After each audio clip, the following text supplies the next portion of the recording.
Je dis pas ça comme quoi que ce soit, mais sauf qu'avec beaucoup des témoignages, des bénédictions qui étaient partagées, je pense que je vais avoir quelque chose à ajouter tantôt dans le message. Puis cette coursin-là, ça marche comment, là?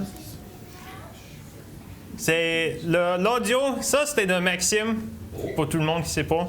C'est quelque chose que Maxime a trouvé dans ses affaires, qu'il donnait à l'église pour être de nouveau enregistreur. L'audio est plus bon. C'est cool, Pasteur Roy il aime ça avec le... Et où ça? La clé USB. Hein? Ah oui. Faut que tu pèses Oh! tu développes. En garde! Ça prend pas un fil pour, tu sais... Pas sur les internets. Ça se peut. Le seul problème, c'est que ça prend plus de temps à allumer. Ouais. Fait que c'est pour ça que Pasteur Roy, des fois, est là, comme... Tournez dans vos Bibles. Tu sais, il attend, là, parce que ça prend du temps. En tout cas. J'ai des choses à ajouter, des témoignages, mais tantôt dans le message. Fait que tournez dans vos Bibles, dans Psaume 85. Oui, c'est toujours difficile quand le Seigneur donne un message, qu'on commence, qu'on pense, OK, on n'a pas beaucoup de temps des fois, je sais pas pour Pasteur Roy, mais des fois, on n'a pas beaucoup de temps parce qu'on est occupé avec beaucoup de choses, je sais pour Pasteur Roy, avec les harmoniers, tu sais. Des fois, d'avoir du temps d'étudier, mais Dieu donne quelque chose comme, OK, je pense que ça va être quelque chose de simple, ça va être quelque chose de bon qu'on a besoin, puis on commence à étudier, c'est comme, hey, est-ce que j'ai... Je sais pas comment dire ça. Bite off more than I can chew. Ouais. Je sais pas si on dit ça en français. Ben, t'as ouvert une boîte de Pandore. Oh, oui. OK. Bite off more than I can chew. Ça dit pas. Bite off more, c'est comme... Non, je pensais que c'était facile. Finalement, c'était un peu plus difficile que je pensais. En tout cas. On va voir un message. Le titre, vous n'avez pas besoin de réveil. Et c'est intéressant. Ça va être une suite à le message que j'ai prêché le mois passé de lâcher ce qui n'est pas le vôtre. Alors, le sous-titre, pas sous-titre, mais le deuxième titre, on pourrait dire, de ce message, c'est « Arrêtez de chercher ce que vous avez déjà ». Vous n'avez pas besoin de réveil. On va commencer en lisant le passage de Psaume 85. Au chef des chantres, des fils de Corée, psaume. « Tu as été favorable à ton pays, ô Éternel. Tu as ramené les captifs de Jacob. Tu as pardonné l'iniquité de ton peuple. Tu as couvert tous ses péchés. » Pause. « Tu as retiré toute la fureur. Tu es revenu de l'ardeur de ta colère. Rétablis-nous, Dieu, de notre salut. Cesse ton indignation contre nous. T'irriteras-tu contre nous à jamais? Prolongeras-tu ta colère éternellement? Ne nous rendras-tu pas à la vie afin que ton peuple se réjouisse en toi? Éternel, fais-nous voir ta bonté et accorde-nous ton salut. J'écouterai ce que dit Dieu, l'Éternel, car il parle de paix à son peuple et à ses fidèles, pourvu qu'il ne retombe pas dans la folie. Oui, son salut est près de ceux qui le craignent, afin que la gloire habite dans notre pays. La bonté et la fidélité se rencontrent, la justice et la paix s'embrassent. La fidélité germe de la terre et la justice regarde du haut des cieux. L'Éternel aussi accordera le bonheur et notre terre donnera ses fruits. La justice marchera devant lui et imprimera ses pas sur le chemin. On va commencer en priant. Merci Seigneur pour aujourd'hui. Merci pour le message qu'on va voir cet après-midi. Et oui Seigneur, je prie que ce soit toi qui prêches, qui donne les vérités qu'on va voir. Ça va être un peu profond, mais un peu simple aussi. Et je prie qu'on va être tout encouragés et renouvelés dans tes voies et dans la foi cet après-midi. Je prie au nom de Jésus. Amen. C'est souvent un verset dans ce passage qui est utilisé parmi, au moins, je ne sais pas pour les Français, mais pour des Anglais, pour des rencontres de réveil, revival meetings, dans verset 7, « Ne nous rendras-tu pas à la vie? » En anglais, ça dit « Wilt thou not revive us again? » Et on parle de le besoin d'un réveil. Et, tu sais, souvent, c'est dans le milieu chrétien qu'on parle souvent des réveils.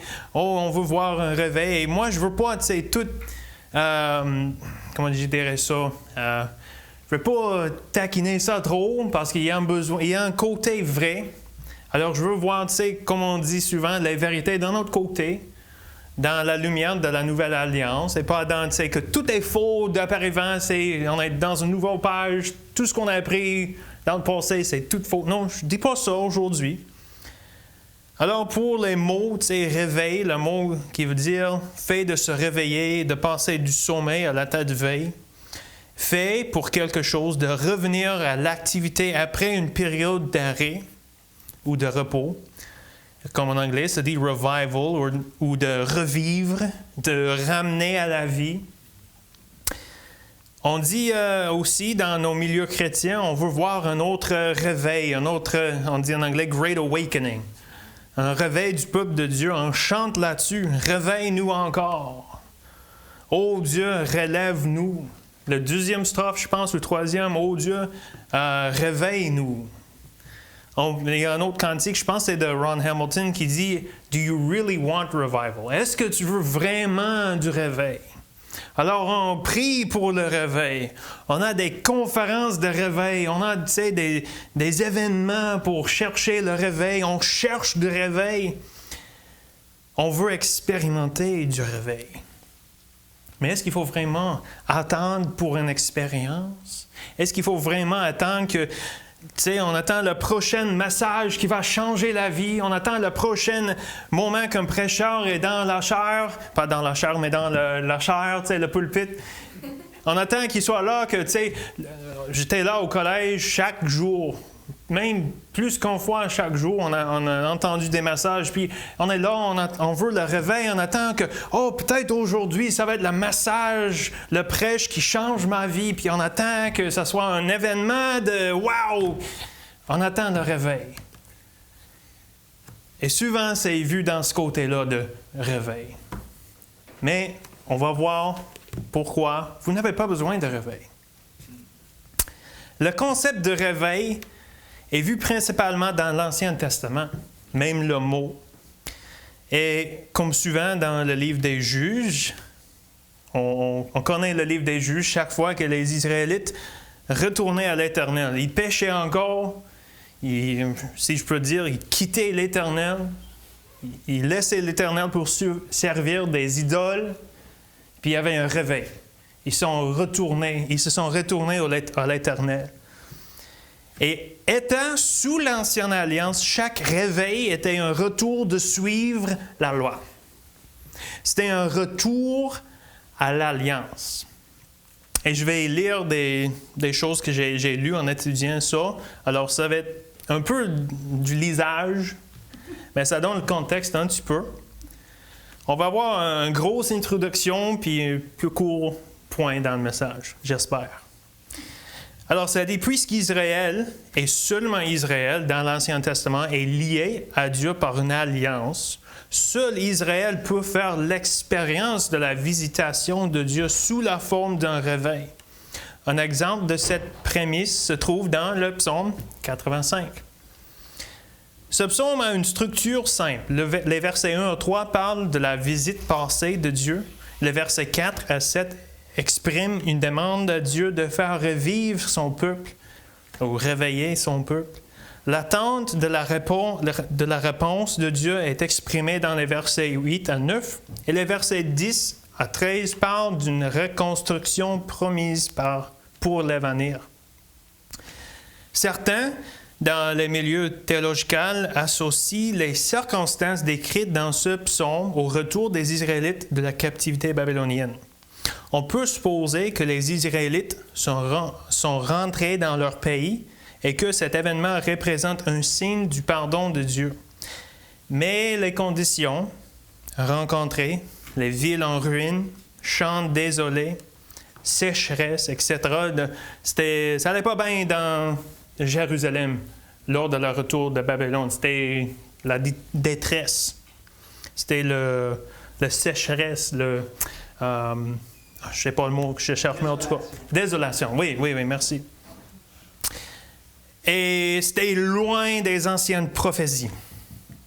Les prophéties, mettons, du millénium, peut-être. Mais c'était loin de leurs attentes, de leur revenu. C'était comme, oh, puis on est là, puis la ville est en ruine. Oh, c'est poche. Et conscient du fait que le salut promis ne s'est pas complètement réalisé, le psaume exprime l'espérance en Dieu qui a restauré son peuple dans le passé et qui le fera encore. On a lu verset 2. « Tu as été favorable à ton pays, tu as ramené les captifs. » OK? On voit, la délivrance.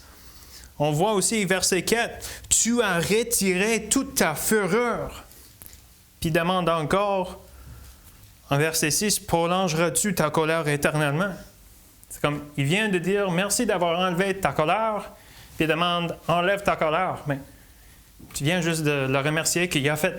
Mais tu demandes encore qu'il le fasse encore? Tu vois peut-être un peu le point. Le salut dont il est question dans le psaume ne se réfère pas au salut de l'âme, mais à la libération des conséquences de la désobéissance à Dieu, la persécution, l'esclavage, détresse, malheur, tout ça. Mais ce qui est important pour nous ici, les chrétiens de la Nouvelle Alliance, c'est que tout le psaume est centré sur Israël en tant que peuple de Dieu et sur ce que Dieu fera pour lui. Alors, même dans ce contexte-là, de prendre le verset 7, « Ne nous rendras-tu pas à la vie?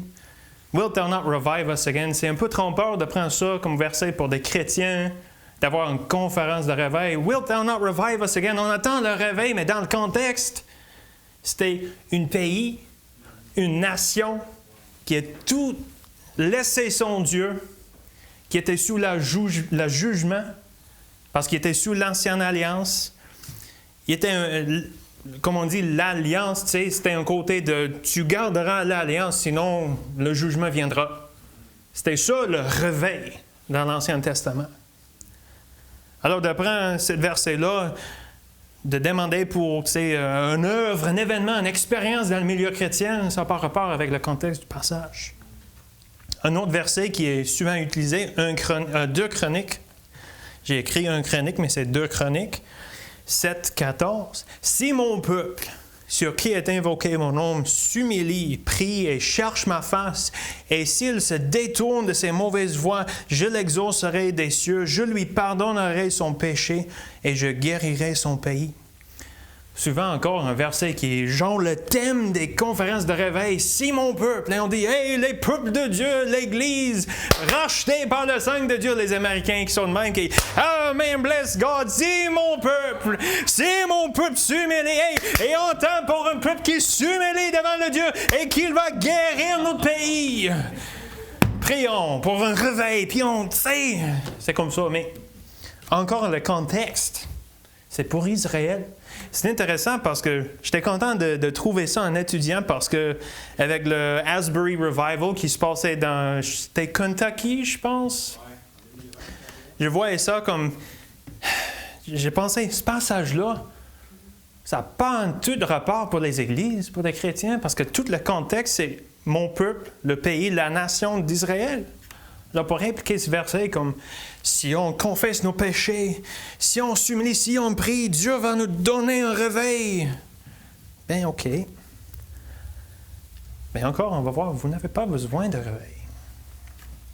Le contexte de 2 Chroniques 7, 14, c'est particulièrement, ça révèle une relation exclusive entre Yahweh, Jéhovah et Israël, qui ne peut pas être simplement transférée aux croyants d'aujourd'hui. Ce texte ne peut être appliqué directement aux chrétiens.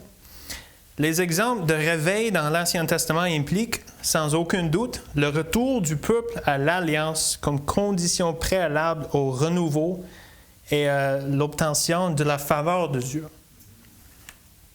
Dans la perspective de l'Ancien Testament, le réveil implique un retour à Dieu et l'accomplissement des devoirs de l'alliance. Et les promesses de Dieu dans ce contexte sont spécifiquement liées à la terre promise. Les promesses de l'Ancien Testament étaient centrées sur les bénédictions matérielles, tandis que les promesses de Dieu dans le Nouveau Testament se concentrent davantage sur les bénédictions spirituelles qui appartiennent aux croyants en raison du sacrifice du Christ. En Ancien Testament, Jésus n'était pas sacrifié encore. L'agneau parfait, il n'était pas venu. Ce n'était pas accompli. Il était sous la loi.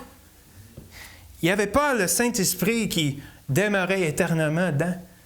Il n'y avait pas cette puissance-là qu'un chrétien a de Jésus en moi, de Galates 2:20. Il n'y avait pas cette puissance-là. Le besoin d'un réveil, ce n'était pas parce qu'il y était des brebis qui s'égaraient si facilement.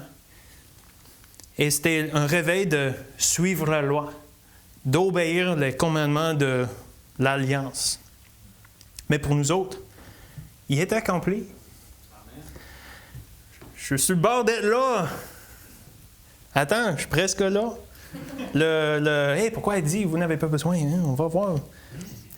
Ça se peut que vous déjà devinez ce que c'est. Dieu dit ici que si les Israélites remplissent certaines conditions, il sauvera ou guérira leur pays. Le verset de Chroniques 7, 14. Alors que certains interprètes considèrent qu'il s'agit d'un modèle de réveil qui vient, le texte décrit en fait un type spécifique de salut ou guérison.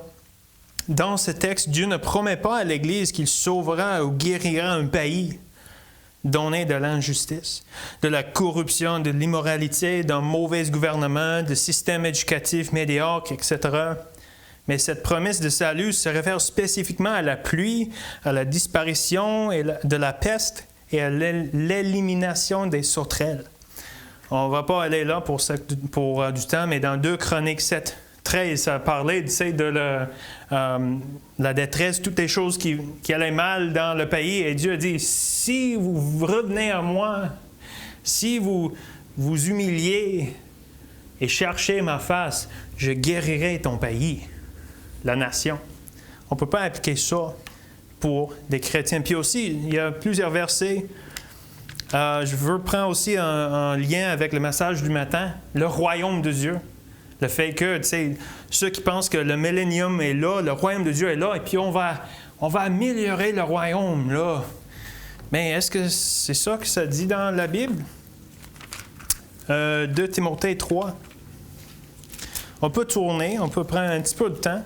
2 Timothée 3, verset 1. « Sache que dans les derniers jours, il y aura des temps difficiles, car les hommes seront égoïstes, amis de l'argent, fanfarons, hautains, blasphémateurs, rebelles à leurs parents, ingrats, irréligieux, insensés, déloyaux. » On va tourner là, puis verset 13. Verset 12. « Or, tous ceux qui veulent vivre pieusement en Jésus-Christ seront persécutés. » Ça a l'air d'une amélioration du royaume de Dieu, n'est-ce pas?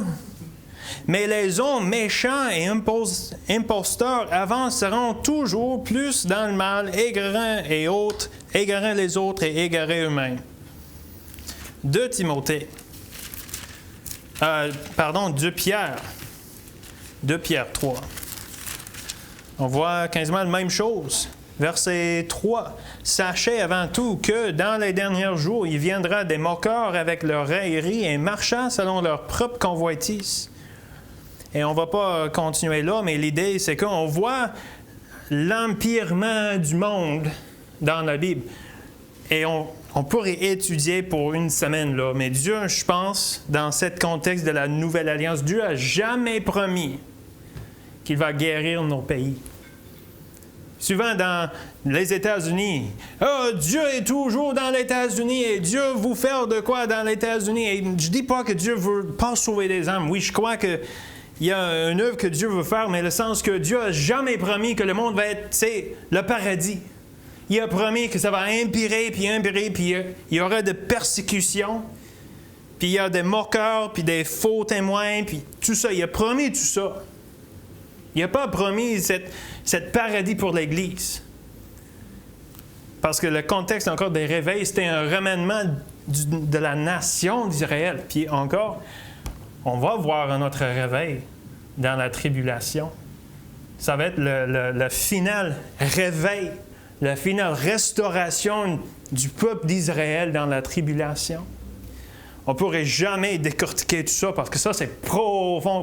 C'est là la doctrine d'Israël et tout ça, mais Sauf que le contexte dans l'Ancien Testament, c'était un réveil, c'était un retour de l'Alliance pour Israël.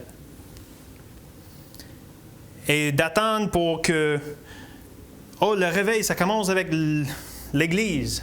Si l'Église se réveille, ça va changer le monde. Et je ne dis pas que Dieu ne peut pas changer le monde. Je ne dis pas qu'on ne peut pas avoir des âmes sauvées, des influences de l'Église. Et on doit voir ces influences. Mais Dieu n'a jamais promis que l'Église va être toute réveillée, puis on va voir, tu sais... Il y avait le Great Awakening, tu sais. Dieu peut faire ça encore, mais ce n'est pas promis. Parce que les promesses, comme 2 Chroniques 7, 14, c'était pour Israël. C'est pas pour nous autres. Alors, si on attend un réveil, qu'on voit une expérience de « wow », on va être déçus, je pense, parce que Dieu n'a jamais promis ça. Mais qu'est-ce que Dieu a promis? Et je vais skipper ça, parce que des fois, tu sais, le focus est sur la loi, les œuvres, l'attitude de faire. Souvent, OK, le focus, c'est bon que, un réveil, ça commence avec une bonne vision de Dieu. Et c'est tout, comme Pasteur dit souvent, les bonnes choses, les vraies choses qui si facilement tournent dans la sanctification par des œuvres. De voir que le réveil, tu sais, une redécouverte de la parole de Dieu, un sens restauré de la crainte de Dieu, oui, c'est vrai, et puis ça tourne vraiment une réforme de la vraie piété. Toutes ces choses, dans un sens, sont vraies que un réveil, comme on parle souvent, ça va être un retour aux bonnes choses, mais trop souvent, le focus devient, si on tourne vers Dieu, si on fait les bonnes choses, Dieu va donner un réveil. De l'autre côté, le focus, des fois, c'est en attendant que Dieu fasse un réveil. Comme si nous étions très disposés, mais on attend que Dieu donne ça. Comme si Dieu, il ne voulait pas. Ce n'est pas le temps de Dieu de verser son esprit. On parle souvent, ça c'est une citation directe que j'ai trouvée. Un réveil est un déversement du Saint-Esprit provoqué par l'intercession du Christ qui se traduit par un nouveau degré de vie dans les églises et un vaste mouvement de grâce parmi les inconvertis. Il s'agit d'une communication extraordinaire de l'Esprit de Dieu, d'une surabondance des opérations de l'Esprit et d'un élargissement de sa puissance manifeste. Et ce n'est pas tout mauvais cela. Mais c'est si facile de se tromper dans le sens que, OK, Dieu, on est prêt pour un réveil. On est prêt pour le mouvement de l'Esprit. Mais Dieu, tu n'agis pas. Où est le réveil, Seigneur? Où est le réveil? OK, on attend comme le jour de Pentecôte, on attend que l'Esprit fasse une grande œuvre. Puis on est déçu parce qu'on ne voit jamais l'expérience. Comme j'ai dit, on attend le prochain message pour changer la vie. On attend le prochain moment de « wow ». Mais maintenant, on va dans le bœuf, la viande.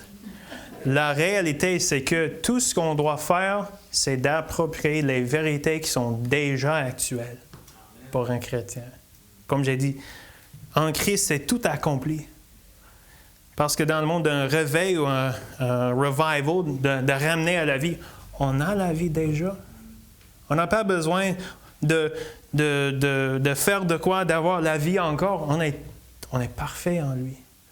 On a tout pleinement en lui. On va lire justement ça. On peut tourner là dans Colossiens. Je ne vais pas là tout de suite, mais dans un instant, on va lire dans Colossiens 2.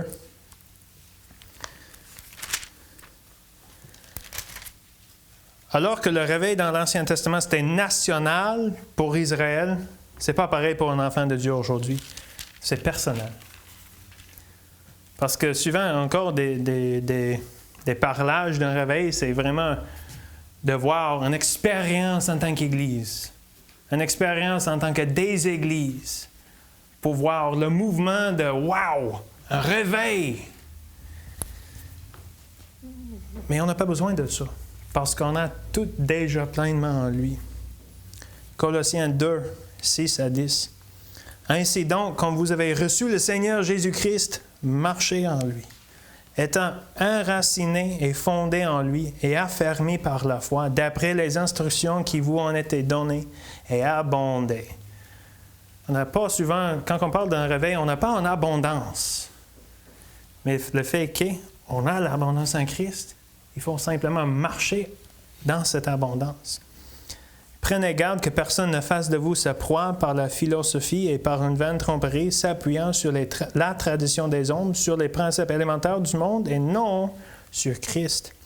Car en lui habite corporellement toute la plénitude de la divinité. Vous avez tout pleinement en lui, qui est le chef de toute domination et de toute autorité.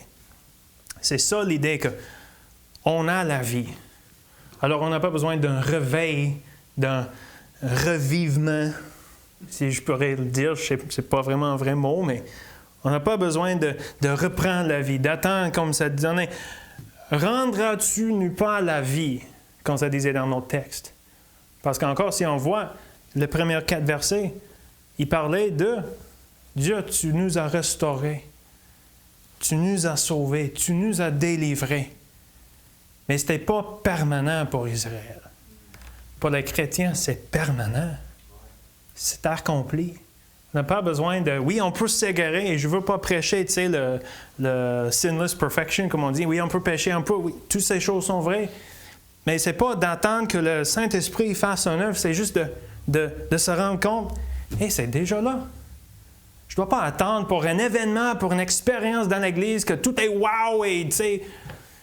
Même quand c'est tout croche dans le monde, même si c'est tout croche dans l'Église, moi, je peux simplement se rendre compte que, hey, wow, je ne dois pas attendre pour ça, je l'ai. J'ai Christ. C'est tout accompli. Puis on peut marcher à la lumière de tout ça. Alors, maintenant, Romains 12. On n'a pas besoin de réveil, mais on a besoin de la renouvellement.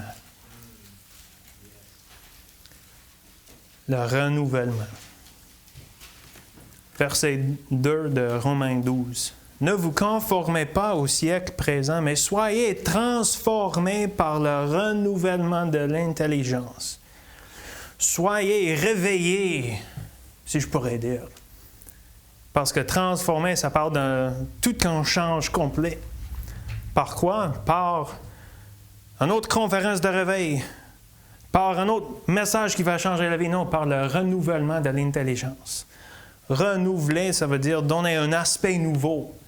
Et on a vu ça beaucoup depuis 4-5 dernières années maintenant.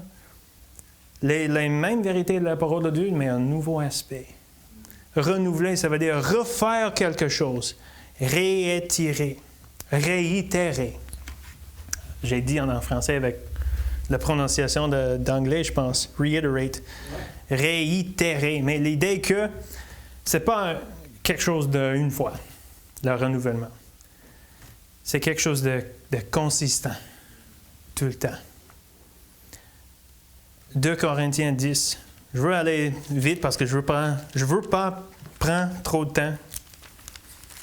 Mais l'idée, c'est que il faut être renouvelé, d'avoir une fraîcheur, d'avoir une nouvelle réalisation ou, si on peut, oui, une nouvelle réalisation de j'ai pas besoin de réveil. J'ai la vie en Christ. J'ai pas besoin de... il y a un verset dans le psaume qui disait, en traduction de l'anglais, mais retire pas de moi ton Saint-Esprit. Oui, dans le sens que on ne peut pas prier ça comme un chrétien parce qu'on a le Saint-Esprit qui est toujours là. Alors on ne peut pas s'égarer tant que les Israélites qui avaient, OK, vous allez suivre la loi, Israël, sinon je te jugerai. Vous allez être dans la captivité de Babylone. Dieu n'a jamais changé son alliance. Parce que c'était... Ça, c'est tout profond, mais c'était par lui, qui est juré par lui. Les conditions, c'était sur lui. Quand même, il jugeait. Pour un chrétien, il n'y a aucune condamnation pour ceux qui sont... Romains 8 ans, hein? Il n'y a aucune...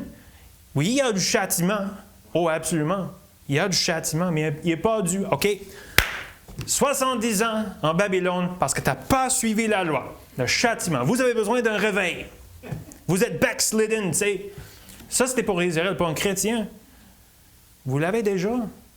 Dieu ne va pas nous... Il va nous châtier, oui. Mais en sens que... rendez-vous compte des vérités qui sont déjà là.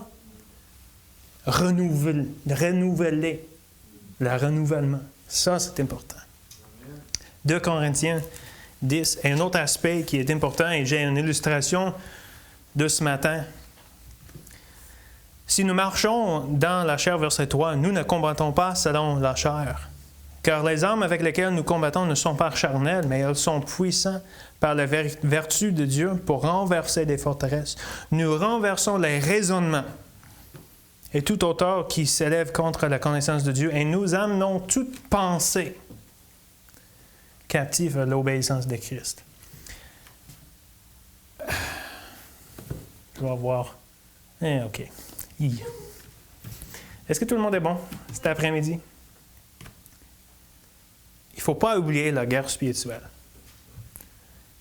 Parce que si on veut prendre les mots réveil, je dirais ça parce que c'est souvent connu. Le pire ennemi, moi je dirais, c'est Satan. Puis les pensées que Satan veut nous donner. C'est pourquoi le renouvellement de l'intelligence de nos pensées, c'est tellement important. C'est important d'amener toute pensée captive à l'obéissance de Christ. Parce que si Satan peut nous troubler avec des pensées, il va nous faire oublier la vie qu'on a en Christ. Il va nous rendre inutiles par des pensées que peut-être la sanctification par des œuvres, peut-être pas sécures dans l'amour de Christ. Ça peut être différent. Souvent des découragements. On a vu le mois passé des découragements profonds dans le cœur, des découragements spirituels. C'est une guerre spirituelle et ça, c'est tellement important. On ne peut pas manquer ça. Parce que même ce matin, je ne vais pas dire parce que ce n'est pas important, mais c'était des choses que j'avais des pensées de quoi que ce soit en arrivant à l'église, que c'était troublé et je me suis rendu compte que c'était spirituel. C'était des pensées pour enlever ce que Dieu voulait faire. Mais en voyant cette vérité, d'amener des pensées captives, de renouveler l'intelligence, c'est là la victoire. C'est là le réveil, si je pourrais dire. De réaliser, OK, ça n'a pas rapport d'être fâché, d'être quoi que ce soit de cette chose qui n'a pas rapport de rien. Peut-être des choses avec un côté important, mais dans le sens que c'est Satan qui veut donner des pensées. C'est une guerre spirituelle. Et je pense que je vais laisser le Saint-Esprit à nous donner l'instruction par rapport à ça là. Je veux terminer avec les 3 points qui vont vraiment vite. 3 clés essentielles de renouvellement. Je n'ai pas écrit les versets, alors on va lire beaucoup, mais c'est bon de lire la parole, n'est-ce pas? On va lire ensemble la parole, de voir 3 clés essentielles de renouvellement. Premièrement, la parole. La parole de Dieu. C'est tellement important pour le renouvellement. Romains 10, verset 17. Je vais essayer de le citer en français. Ainsi, la foi vient de ce qu'on entend, et ce qu'on entend vient de la parole de Dieu. Quelque chose de même. C'est toute une question encore de la foi. Est-ce que ma foi est là en voyant Christ? Est-ce que je crois que j'ai la vie? Est-ce que je crois que je n'ai pas besoin de réveil? Est-ce que je crois que j'ai tout pleinement en lui? Est-ce que je le crois? C'est une question de la foi. D'où vient la foi? La parole. C'est un clé essentiel pour le renouvellement, la parole. 2 Timothée, je n'ai pas même lu, j'ai cité le Romain, mais 2 Timothée 3. Je vais voir quelqu'un pour chercher Hébreux 4, 12 pour sauver du temps. Peut-être Maxime, si tu peux chercher Hébreux 4, 12. Mais on va lire 2 Timothée 3. Je l'ai entendu. 2 Timothée 3, 16 et 17. Toute écriture est inspirée de Dieu et utile pour enseigner, pour convaincre, pour corriger, pour instruire dans la justice, afin que l'homme de Dieu soit accompli et propre à toute bonne œuvre. L'Écriture, c'est important. Oui, pastorat, je pense que c'était un mercredi, il y a plusieurs mois en ce moment, à la lumière de la Nouvelle Alliance, ce verset-là, mais le fait que l'Écriture est importante pour que l'homme de Dieu soit accompli, soit renouvelé, soit disposé à ce que Dieu veut pour lui. Hébreux 4, 12. Car la parole de Dieu est efficace, est vivante et efficace, plus tranchante qu'une épée quelconque à deux tranchants, pénétrante jusqu'à partager âme et esprit, jointure et moelle. Elle juge les sentiments et les pensées du cœur. Pour donner un peu d'application de ce verset-là, des fois, quand on a le sentiment que hey, on a besoin de réveil, il y a parce qu'on n'est pas renouvelé. La parole de Dieu est tranchante de... Quelqu'un a dit, autrement, plutôt de lire la Bible, laissez la Bible vous lire. Dans le sens que laisse la parole comme un miroir, ça dit dans Jacques, celui qui regarde dans the perfect law of liberty, la loi parfaite de la liberté, d'être pas un écouteur oubliant de la parole, mais un faiseur. Je traduis. Being not a forgetful hearer of the word, but a doer of the word. Mais celui qui regarde, he that looketh into the perfect law of liberty and continueth therein. C'est plus facile pour moi en prêche en français quand je peux citer des versets que je connais. Mais en tout cas, vous connaissez ce que je veux dire, l'idée de continuer. Parce que la parole de Dieu, c'est une épée tranchante qui divise, qui nous montre ce qui n'est pas bon, ce qui le Seigneur veut faire là. Un clé pour le renouvellement, c'est la parole, est tellement important. Deuxièmement, la louange. Et je ne dis pas la prière, parce que, justement, souvent, la prière, c'est important. Il y a un livre, je pense en anglais, qui dit « Prayer is asking ». La prière, c'est de demander. On doit demander des choses, mais souvent, je ne dis pas ça tout le temps, mais des fois, on peut se centrer sur soi dans la prière. Pas tout le temps, parce que ça va diriger vers Dieu, mais l'idée de louange.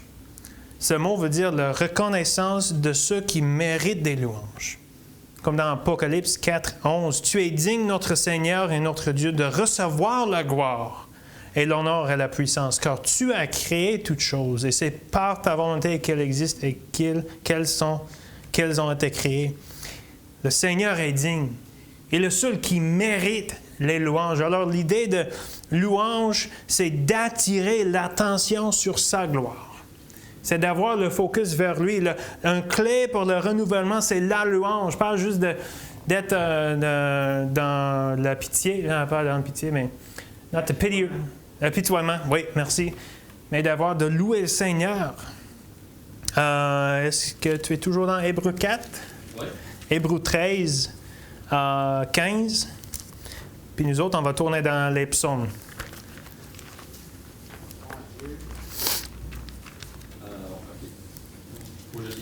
Oui, tu peux le lire. Oui. Par lui, offrons sans cesse à Dieu un sacrifice de louange, c'est-à-dire le fruit de lèvres qui confessent son nom. C'est un sacrifice, les louanges. Et c'est important pour le renouvellement d'avoir le focus sur Christ, de le louer. C'est pas trop le temps de switcher les pages dans les psaumes. Alors, on va lire plusieurs versets. C'est toujours bon, comme j'ai dit, le premier point, la parole. On va lire la parole ensemble par rapport à la louange. Psaume 34, verset 2. « Je bénirai l'Éternel en tout temps. Sa louange sera toujours dans ma bouche. » Psaume 103. Bien sûr, là, mais il faut lire tout le chapitre parce que c'est tellement bon chapitre des psaumes. De David. « Mon âme bénit l'Éternel, que tout ce qui est en moi bénisse son saint nom. Mon âme bénit l'Éternel et n'oublie aucun de ses bienfaits. C'est lui qui pardonne toutes tes iniquités, qui guérit toutes tes maladies. C'est lui qui délivre ta vie de la fosse, qui te couronne de bonté et de miséricorde. C'est lui qui rassasie de bien ta vieillesse, qui te fait rajeunir comme l'aigle. L'Éternel fait justice, il fait droit à tous les opprimés. Il a manifesté ses voies à Moïse, ses œuvres aux enfants d'Israël. L'Éternel est miséricordieux et compatissant, lent à la colère et riche en bonté.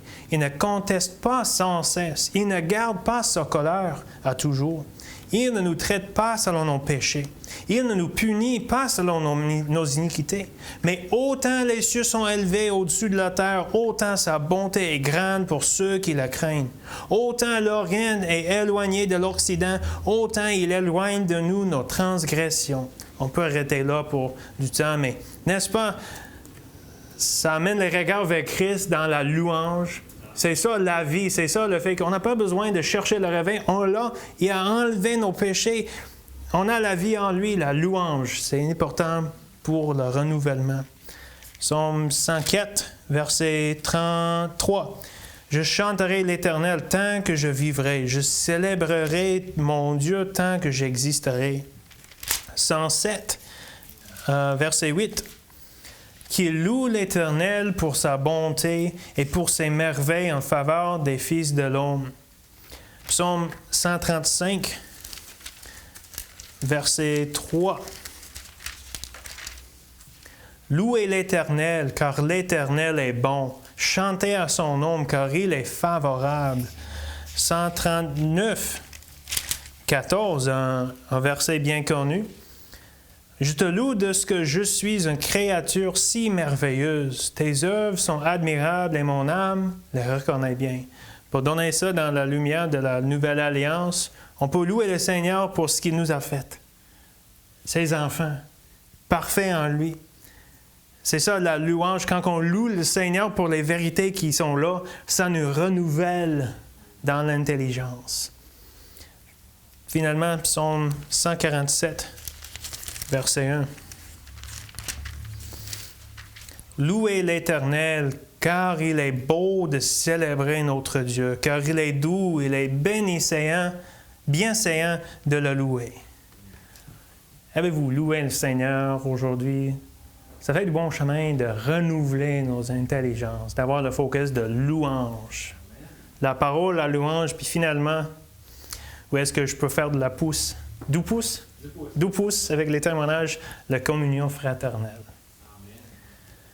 Tu sais, pour moi, récemment, c'était des fois de communion fraternelle, surtout le souper des hommes de Vieille Capitale. Des fois, c'est juste bon d'avoir la communion. C'est rafraîchissant. Ça fait une œuvre de renouvellement. C'est bon. Et on va lire docteur... t'es pas docteur Hébreu, t'es docteur Isaïe, mais... T'es-tu encore dans Hébreu, là? On peut tourner là. Hébreu 10. On va tourner là, tous ensemble. Hébreu, on peut dans Isaïe. Oui, Hébreu. La communion fraternelle, c'est le dernier point, puis on va terminer. Hébreu 10, 23 à 25. Retenons fermement la profession de notre espérance, car celui qui a fait la promesse est fidèle. Veillons les uns sur les autres pour nous exciter à l'amour et aux bonnes œuvres.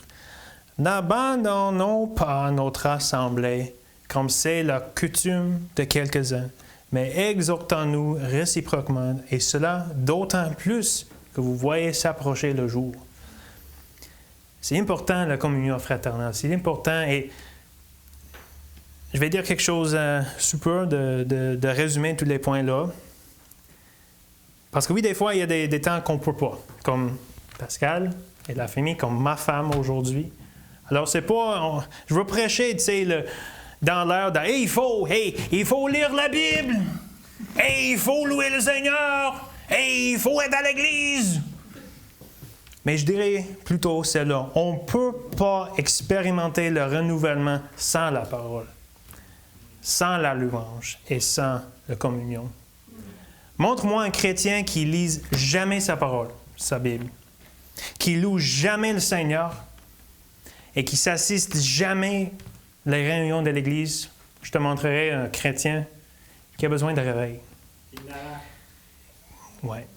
Qui ne va pas bien, qui n'est pas renouvelé, qui n'a pas besoin d'attaque Satan parce qu'il fait le job déjà pour Satan de ne pas être renouvelé, de ne pas être concentré sur les vérités. Alors oui, on pourrait dire, hey, il faut lire la Bible, oui, et tout ça, mais dans le sens qu'on ne peut pas avoir le renouvellement sans ces choses. C'est pourquoi ils sont des clés de renouvellement. Je ne vais pas lire les versets, mais j'avais des versets par rapport à l'amour les uns pour les autres. Mais ça, je vais juste appliquer ça dans ce qu'on a parlé des rencontres des hommes, des rencontres des femmes. La communion fraternelle qui est vraiment bénissant, qui est vraiment spécial parce que ça nous renouvelle des fois. Ça nous montre des témoignages des autres, puis l'encouragement, puis l'amour les uns pour les autres. Puis, comme ça dit, n'abandonnons-nous pas l'assemblée, mais pour exhorter, pour exciter à l'amour. Est-ce que c'était le bon mot? J'oublie. En anglais, c'est dit « provoke ».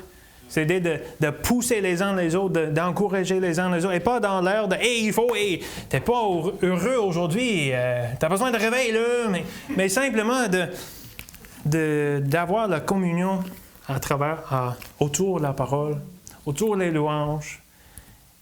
Dieu nous a créés pour la fraternité. Il nous a créés d'être ensemble. Et oui, comme j'ai dit, il y a des temps où est-ce que c'est pas possible, mais comme Pascal a partagé, c'est bon d'être de retour, c'est bon encore. Et je dis pas ça, tu sais, pour condamner ou mais des fois, tu sais, dans le contexte de on sent un besoin de réveil. On a juste besoin de renouvellement par la parole, par la louange, par la communion fraternelle. Alors, je suis content d'entendre qu'on va avoir des moments de tout ça parce que ça, c'est important pour moi, souvent. Des fois, on ne se rend pas compte à quel point on a besoin les uns des autres. On a besoin d'avoir un souper ensemble, juste jaser, de niaiser un petit peu aussi. Pasteur a donné le conseil à Mathias hier, comment niaiser d'une bonne façon, comment t'en d'une bonne façon. Il dit ça, moi? Oui, j'étais là. Il a rêvé ça, c'est Non, mais je disais, pour finir, le bon tannant, c'est comme le niaiserie donne un sourire et pas en France. Oui. Mais ça, c'est pas biblique, c'est pas théologique pantoute, mais le sens que, tu sais, des sourires, la communion, qui nous renouvelle les vérités de la vie qu'on a en Christ. Les clés de renouvellement. Alors, je pense que c'était un peu long peut-être, un peu profond, mais un peu simple.